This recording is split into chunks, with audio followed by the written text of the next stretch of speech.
হৈ গ'ল গোটেইখিনি কাম এই যিখিনি আমাৰ কলা কচু এইবোৰ ৰুলোঁ কিবা কিবি বতৰৰ সেই হৈ থাকিলে ভাল এতিয়া গা পা ধুই ফ্ৰেছ হৈ আহি পেলাই আপোনালোকৰ অলপ কৰি আছোঁ নমস্কাৰ দৰ্শকসকল স্বাগতম জনাইছোঁ মোৰ চেনেল গম্পা শৰ্মালৈ আজি আপোনালোকক মই যদিও ষ্টাৰ্ট কৰিছিলোঁ ভিডিঅ'টো সেই কৰা নাছিলোঁ গতিকে ৰাতিপুৱা অলপ বাগিচা কাম কৰা হৈ গ'ল এতিয়া আমি খোৱা মত ৰেডি হৈছোঁ বনাবৰ কাৰণে আজি সকলোখিনি মানে আমি শাক পাচলি এইবোৰ খাম যিহেতু বন্ধ বাৰ মানে আজি ইলেকশ্যন আছে সেইকাৰণে বন্ধ পাইছোঁ কচুৰ থুৰ বিলাহী এনেকৈ চব্জি চাটনি এইবোৰ বনাম লগতে যিটো আমাৰ ৰঙালাওৰ আগ বুলি কোৱা হয় কোমল আগটো সেইটোৰ এখন মায়ে চৰচৰি বনাব গতিকে এনেদৰে দিনটো আমি কি কৰোঁ গোটেইখিনি দেখাই যাম আপোনালোকে ভিডিঅ'টো শেষলৈকে চাই থাকিব আহক ভাত দালি বহাই দিলোঁৱে আনফালে এয়া কচু থুৰ হয় আৰু কণ বিলাহী অলপ লৈছোঁ দালি একে সামান্য পৰিমাণৰ ইয়াৰে কি ৰেচিপি বনাই আছোঁ মই দেখুৱাই আছোঁ আপোনালোকৰ লগতে থাকিব এয়া হৈছে ৰঙালাও পাতৰ যিটো কোমল আগ বুলি কোৱা হয় মায়ে সুন্দৰকৈ মানে ছিঙিছে কাটা নাই দেই কটাৰী নাকাটে ছিঙি তাত পানী তিয়াই থৈছে যাতে তাৰ যিখিনি ধূলি মল এইবোৰ আছে নাইকিয়া হৈ যায় আকৌ ইয়াক ভালদৰে 3-4 বাৰ ধুব লাগিব লগতে মই ৰেডি কৰি আছোঁ গতিকে দৰ্শকসকল ভিডিঅ'টো চাই থাকিব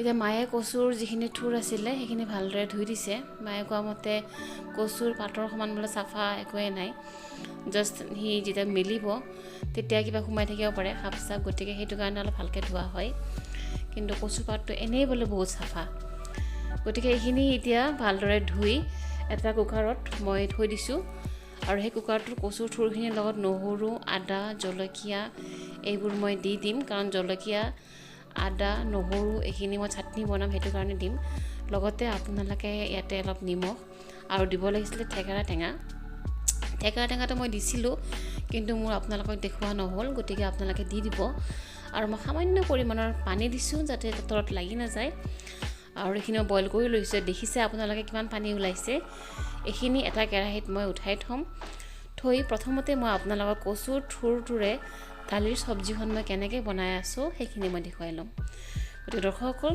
শেষলৈকে ভিডিঅ'টো চাই থাকিব কেনেকুৱা পায় কমেণ্টত জনাব যদি ভাল পায় লাইক কৰিব শ্বেয়াৰ কৰিব ছাবস্ক্ৰাইব কৰিব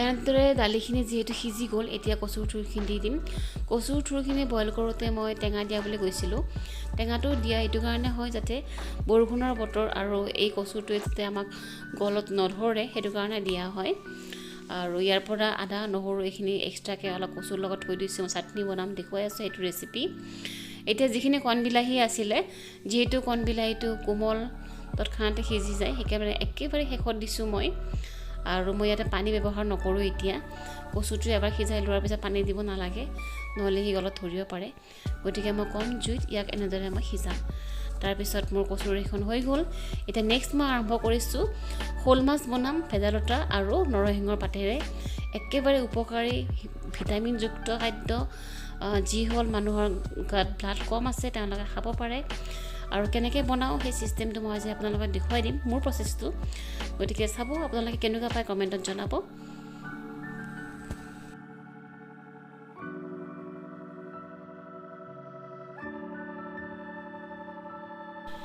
ভেদাইলতা আৰু নৰসিংহৰ যিখিনি পাত আছিলে মিক্সিত খুন্দি পেলাই এটা কেৰাহীত সিজাই লৈছোঁ কাৰণ তাৰ যিটো ৰৈ যোৱা পাতবোৰ বেছিকৈ দিলে আঞ্জাখনৰ সোৱাদটো মৰি যায় সেই গতিকে মই তাক চেকি ল'ম চেকি লৈ কিছু অংশ ব্যৱহাৰ কৰিম আৰু কিছু অংশ মই থৈ দিম পিছত পকৰি বনাই খাম আনফালে দেখিছে আপোনালোকে যে মই বগা সৰিয়হ তিয়াই থৈছিলোঁ এতিয়া সেইখিনিও মিক্সিত খুন্দি ল'ম সেইখিনি মই লাওৰ আগেৰে বনাম কিন্তু তাৰ আগতে মই এইটো ৰেচিপি দেখুৱাই লৈছোঁ আজি দৰ্শকসকল মই আপোনালোকক প্ৰায় 4টামান ৰেচিপি দেখাম একেবাৰে শ্বৰ্টকৈ গতিকে আশা কৰিছোঁ আপোনালোকে ভাল পাব ভেদাইলতাৰ এইখিনি বস্তু এনেদৰে মই ৰেডি কৰি লোৱাৰ পিছত আনফালে শ'ল মাছখিনি ভাজি লৈছোঁ।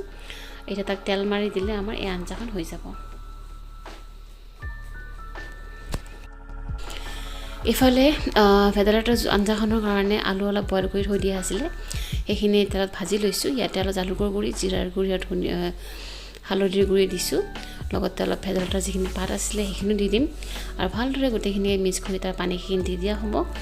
পানীখিনি দিয়াৰ পিছত কিছু সময় তাক উতলিব দিম। তাৰপিছত মাছখিনি দি দিলে আমাৰ এইখন আঞ্জা ৰেডি।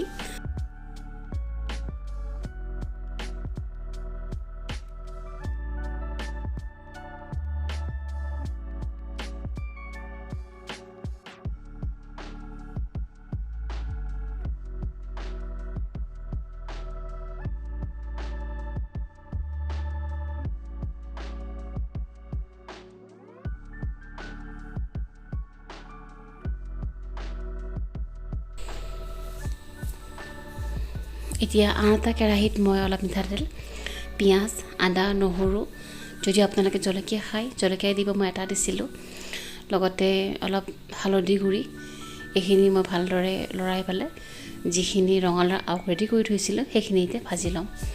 মই তেলতে সৰিয়হখিনি দি দিয়া নাই, বোকা সৰিয়হখিনি কিছু সময় দেৰিকৈ দিম। প্ৰথমতে মই এইখিনি ভালদৰে মিক্স কৰি ল'ম, তাৰপিছত বগা সৰিয়হখিনি দি দিম। গতিকে দৰ্শকসকল, মোৰ এইটো তৃতীয় ৰেচিপি। প্ৰথমটো মই দেখুৱালোঁ, ছেকেণ্ডটো দেখুৱালোঁ। এতিয়া তৃতীয় ৰেচিপিটো মই আপোনালোকক দেখুৱাইছোঁ যে ৰঙালাও পাতেৰে আমি সৰিয়হৰ কেনেকৈ বনাওঁ সেইটো।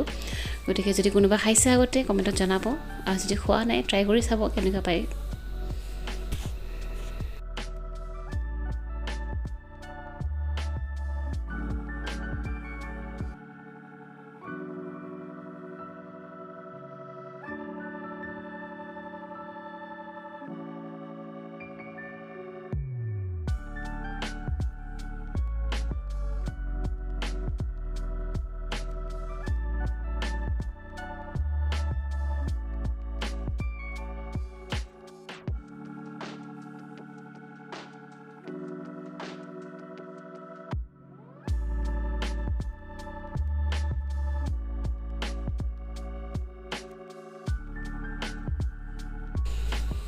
গতিকে দৰ্শকসকল, আপোনালোকে দেখিছে যে মোৰ যিটো ৰঙালাও পাতৰ আগ আছিলে, আগটো আৰু সৰিয়হৰ যিখন মোৰ চৰচৰি সেইখন প্ৰায় ৰেডি হৈ গৈছে, ড্ৰাই হৈ গৈছে। এতিয়া মই যিটো পাত্ৰত সৰিয়হখিনি থৈছিলোঁ সেইটো অলপ পানী দি পেলাই দি দিম, আৰু বেছি সময় নাই, আমাৰ এখন ৰেডি হৈ যাব। আৰু আনফালে মই চাটনিৰ যোগাৰ ষ্টাৰ্ট কৰিছোঁৱে, একেবাৰে চিম্পলকৈ বনাইছোঁ। ইয়াতে কোনো মছলাৰ মই ব্যৱহাৰ কৰা নাই, অকল হালধি গুড়ি। গতিকে দৰ্শকসকল, ইয়াতে মই নেক্সট ৰেচিপিটো দেখুৱাইছোঁ চাটনি, য'ত কচুৰ থুৰ, বইল নহৰু, বইল আদা, জলকীয়া, অলপ মিঠাতেল, অলপ সামান্য পৰিমাণৰ নিমখ আৰু ভোট জলকীয়া। আপোনালোকে জলকীয়াৰ কোৱাণ্টিটিটো নিজৰ হিচাপত দিব। এই গোটেইখিনিকে মই ভালদৰে মিক্স কৰি পিটিকি ল'ম। পিটিকি লোৱাৰ পিছত তাতে মই এটা জলফাই আছিলে আচাৰৰ, সেইটো দি দিছোঁ। আপোনালোকৰ যদি নাথাকে বেলেগ টেঙাও দিব পাৰে। আৰু এইখিনি ভালদৰে সানি পেলাই আমি খাবলৈ ষ্টাৰ্ট কৰিম।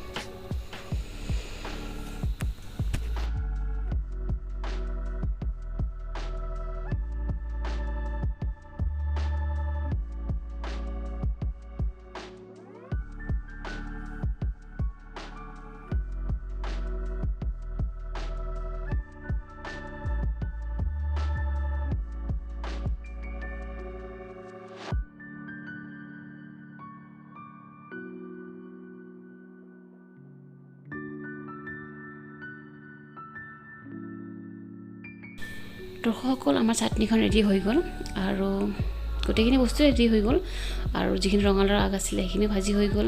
ইয়াত দেখিছে আপোনালোকে, এইটো হৈছে ভেদাইলতা পাতেৰে আৰু নৰসিংহৰ পাতেৰে শ'ল মাছৰ আঞ্জা, কচুৰ থুৰেৰে এখন চাটনি, কচুৰ থুৰেৰে দালিৰ এখন চব্জি, তাৰপিছত ৰঙালাওৰ আগেৰে সৰিয়হৰে এখন চৰচৰি। গতিকে দৰ্শকসকল, আজিৰ কাৰণে এৰিছোঁ। কেনেকুৱা পায় কমেণ্টত জনাব। যদি ভাল পায় মোৰ ৰেচিপিবোৰ মোক ছাবস্ক্ৰাইব কৰিব। পুনৰবাৰ লগ পাম। মই পম্পা শৰ্মা। নমস্কাৰ।